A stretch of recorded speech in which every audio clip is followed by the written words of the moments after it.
Hello and welcome to the session. In this session, we'll discuss a problem on logistic regression. So let us assume a binomial logistic regression problem where the classes are pass and fail. So you'll have just two outputs.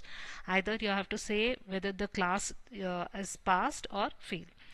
So you are given a table. The table is a student database which has entrance marks based on the historic data of those who are selected or not selected. So based upon this historic data, you apply the logistic regression, and the coefficients are given in this case as A0 is equal to 1 and A1 is equal to 8. So we have to find what is the class, that is whether the student will pass or fail if he has achieved a marks of x is equal to 60. So this is the test marks which is given. So you have to tell whether he is going to pass or not based upon the historic data. And historic data for us in this case is nothing but we will be just using the coefficients to do the analysis. So the same question. So the first step is, in the problem there is no table given here. They have just given the regression coefficients here. A0 equals 1 and A1 equal to 8. X is equal to 60 is the test parameter. So as we have learned in the previous sessions, based upon the regression coefficients, we can calculate z as z is equal to A0 plus A1x. So just substitute. A0 is 1, A1 is 8, x is 60. So you get z as 481. Now we have discussed about logistic regression in the previous session, where basically logistic regression is defined by a sigmoid function or a S-shaped function where the values will be between 0 and 1. We also call the sigmoid function as a logit function.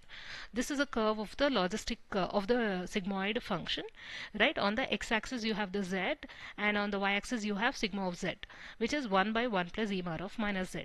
So we have discussed already that in the previous session in logistic regression, the values will be mapped to you apply probability and you map the values from minus infinity to plus infinity to a probability of values from 0 to 1. So we have seen that if the value of sigma of z is greater than 0.5, you can see the values will range from 0.5 to 1.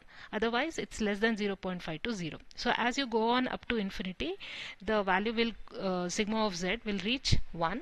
As the value of z goes to minus infinity, the value of sigma of z reaches 0. This we have learned in the previous session. So the same thing here. So this is our logit function. Sigmoid function is also called as logit function. So mathematically the logit function can be represented as logit of x is equal to 1 by 1 plus e power of minus x. The same thing. Instead of x I have written now here z. Instead of z here I have now written x. So just substitute the x value, that is nothing but this 481.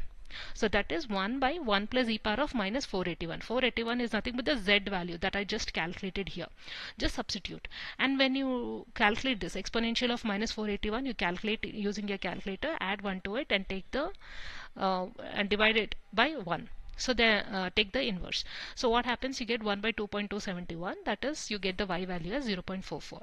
Now based upon this, how can I say that the student has passed or failed? See, now according to this, if I am taking the threshold as 0.5, right, 0.44 is less than 0.5. So that means this is the class 0, that means he has failed. This is the class 1. On the left hand side, that means if the value of sigma of z is less than 0.5, we say that the classes that the student has failed. If the sigmoid value or the sigma of z value is greater than 0.5, we say that the student is passed. Now 0.44 is less than 0.5. So that means the candidate with the mark 60 is not selected and he has failed.